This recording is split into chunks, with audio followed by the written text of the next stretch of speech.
August is a slow news month. Yeah, right. Get your news right here, right now.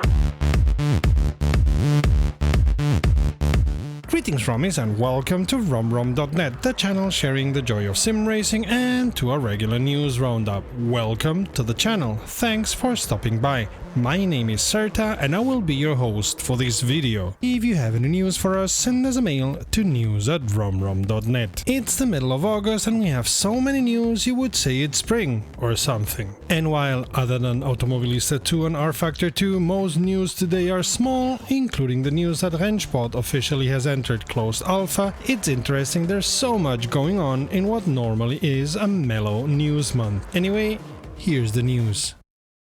Last week, while we gave you further details about the Q3 drop, see the link up there, we were also wondering when it might come out, and lo and behold, it came out this week. As Studio 397 had promised, it brought the Caterham Academy car for free, but sadly all other content is paid content, and from what we've heard about the Caterham Academy car, let's say it still needs polish. It also brought a surprise as Studio 397 also released the BTCC car Ford Focus ST. Keeping in line with the extreme milking of the rFactor 2 users, the Hyundai and the Ford Focus are not part of the BTCC pack, but of a second BTCC pack costing €9 USD for two cars, with the now called BTCC Pack 1 costing yet another €9 USD. Motorsport Games seem to be thinking like P.T. Barnum. The Austin Mini Cooper, a car you can find in most other sims, is available for €5 USD, as are the Hyundai and the Ford, the Gateway Track for €8 USD, and all the paid DLCs in this Q drop can be had in the Q3 all-in pack for €16 USD and scratch. This time a far cry from the €31 USD the Q2 pack cost. Be thankful for the little things and all that.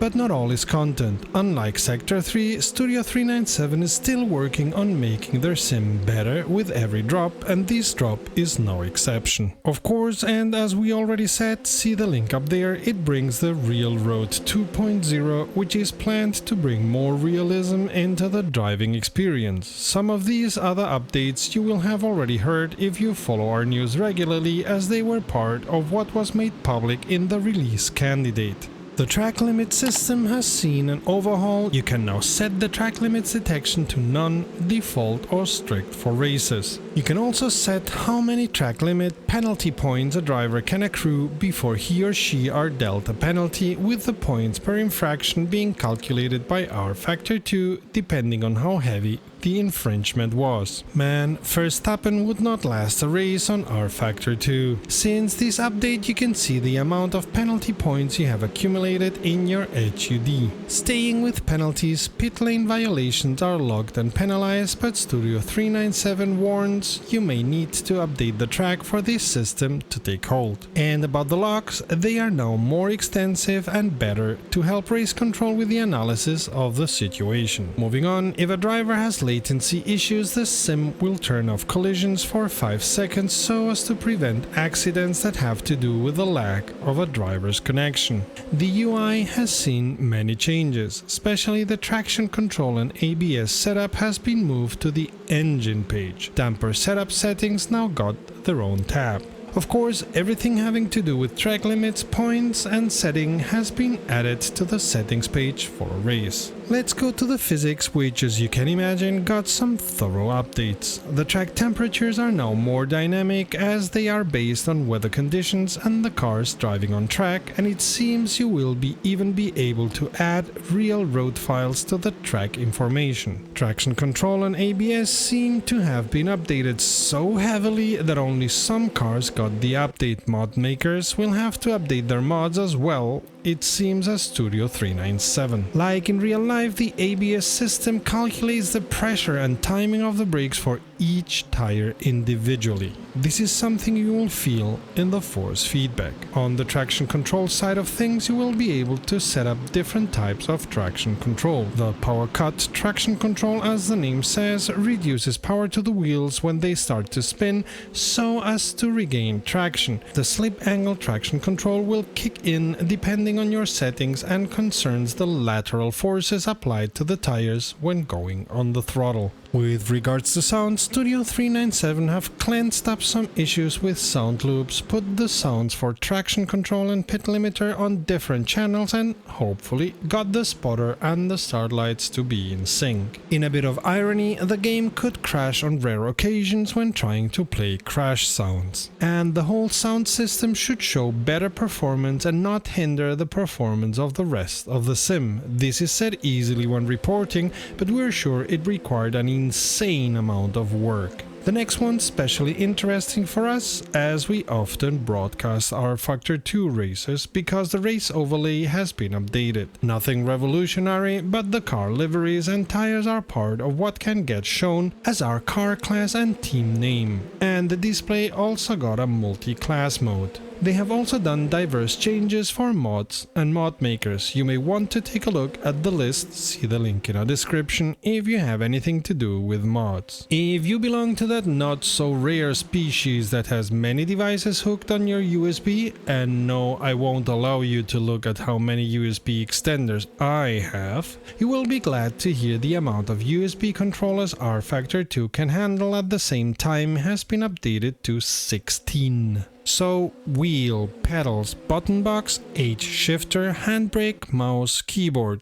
That's 7. Any idea what the other 9 could be? Added to all of these, Studio 397 made some smaller changes and corrections to a lot of their cars, including the newly published Toyota Corolla BTCC and Infiniti BTCC, and most especially the McLaren Senna, which got the ABS and traction control update in full, as it's considered the test car for those improvements. In a hotfix shortly after the release of all the changes, they also did a big amount of changes to the Caterham and the Mini. Let's not forget the tracks. Donington and Indianapolis saw extensive updates, as did Le Mans and the Nordschleife, while Zandvoort only got some minor upgrades.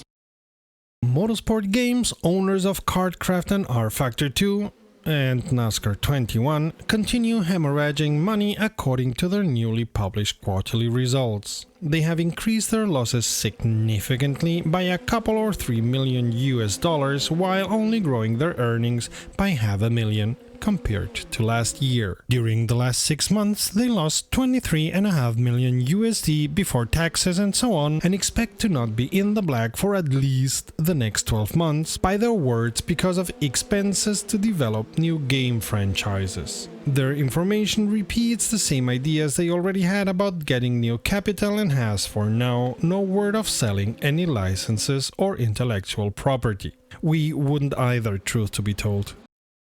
Raceroom also has new content on the store or content almost ready to be released. We start with the Ferrari 488 GT3 Evo 2020, which has been added to the GTR3 class, and the Formula Raceroom X22 has also been announced but not yet released. Raceroom also saw a lot of updates and polish on the tracks, as are on Bathurst, Brno, Donington, Nogaro and the Nordschleife. They added some missing helicopter sounds. On Brno, Hockenheim, Nordschleife 24-hour VLN, Stowe, Long and Short and Watkins Glen, they tweaked the pace of the AI, so it is in line with that on other tracks. On Chang and Nürburgring, they worked on the pits and the AI line in pits, and for Donington, Interlagos and Zolder, they did some diverse changes. Help us create the content you love and become a patron. Let us spread our wings. Amongst other perks, it will fix your name for posterity like this, but you'll also get to know what we plan and what we're doing, so a big thank you to our patrons. If you come here regularly, please consider subscribing. Let's start with the bad news. The release of the 1.4 version of Automobilista 2 and the release of the Racing USA Part 3 DLC got moved until the end of this month, as issues found in the beta test took longer to solve than expected. Now to the good news, which start with info about us. Together with Just Race, we're going to broadcast a series of races using Automobilista 2 as sim, which will start end of August and will be every 3 weeks until the end of the year, always Tuesdays. Many drivers belonging to many communities will battle for the chance to win the championship for themselves and their community. This is going to be very interesting as they will drive on different tracks with different cars every race. Back to RZA. As was to be expected, Racing USA Part 3 will bring ovals and with them different setups for cars racing on ovals with less downforce. The special oval setups will be used by Automobilista 2 automatically.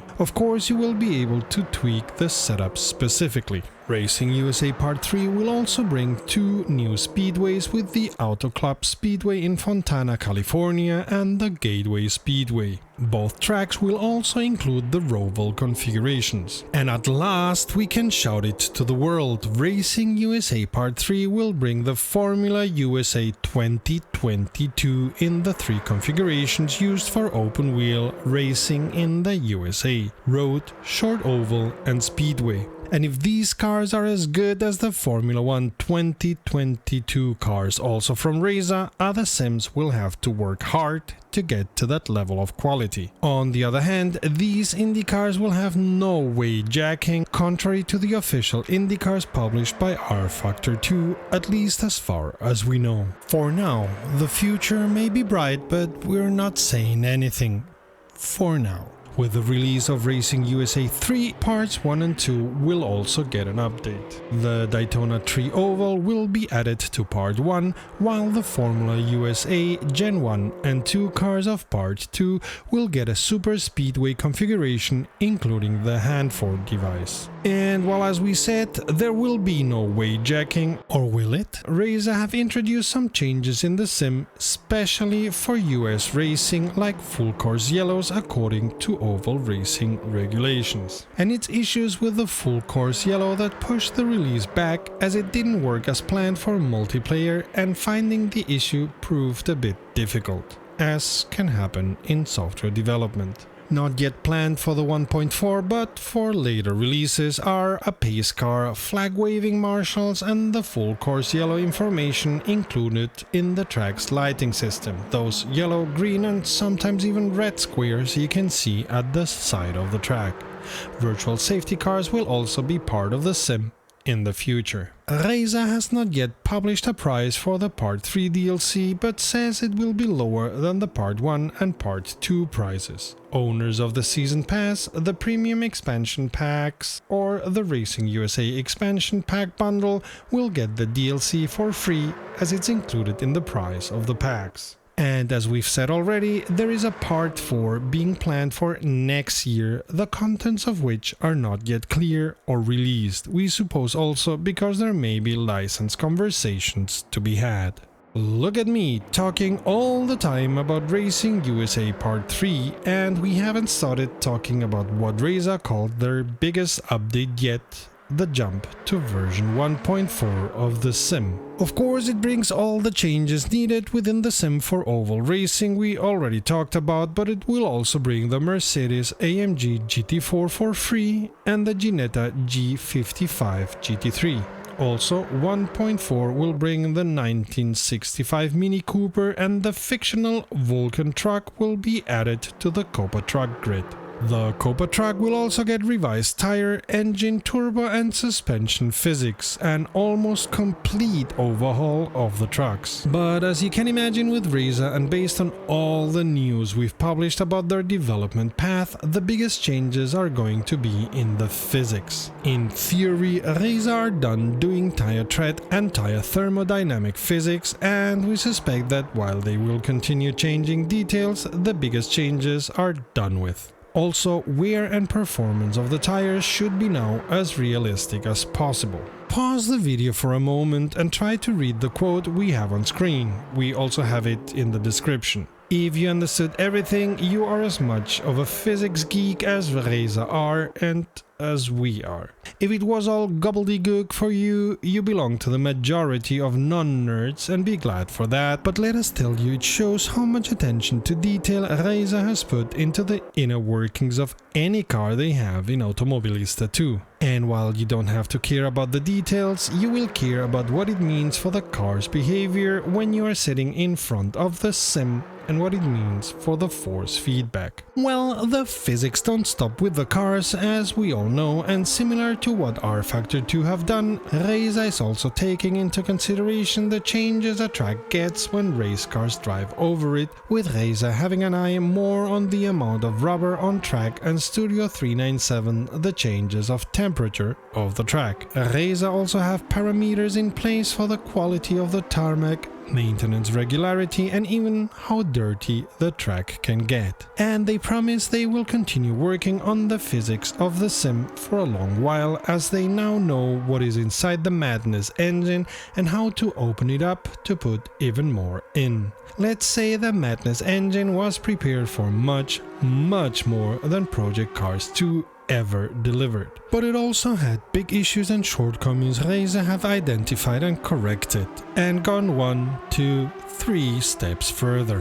One thing Racer also promises is that they won't be doing any big physics overhauls until the end of this year, or more realistically the beginning of the next year, when the 1.5 version is planned. But this means all of your setups will be unusable once the 1.4 comes out. Sadly. A better simulation of the inside of the car also means a better simulation of the breakdown of the inside of the car, which Racer call Advanced Mechanical Damage Modeling. Right now, clutches and gearboxes are simulated. With the release of the 1.4 version, engines and tires will become part of it. Be prepared for things like coolant leaks, engine misfires, or engine failures to be part of your experience, especially if you push the car that bit too far. Moving away from physics, limited tire sets for a race weekend are also expected to come with 1.4, as will driver-specific outfits and helmet liveries, which in turn will result in you also being able to have your own outfit and helmet liveries in the future. The 1.4 version will also see the sound landscape being more immersive and the sounds getting better and better. One thing where Automobilista 2 is as lacking as Project Cars 2 was is multiplayer, but during this past July, Racer have done extensive testing of it and are starting with improvements of it. We've been told by those in the know that the netcode is better now, bringing a smoother multiplayer experience, but Racer acknowledge there is still work to do there. And even if they've been tweaking the AI with every release, Racer are still not happy with it. They have taught the AI better blue flag behavior and better logic for pit stops, but things are bound to continue changing after the 1.4 release. Also, non-VR racers will be able to adjust their rear view mirrors, and there will be an assorted number of minor tweaks and changes at the end of the month. Expect yet another long news about it, of course. And they are going to also release a surprise. It will be 2022. We also have many surprises for you. Find them by checking the playlist to the left or the video to the right. Until next time, save fuel, collect pickup, and we'll see each other on the podium.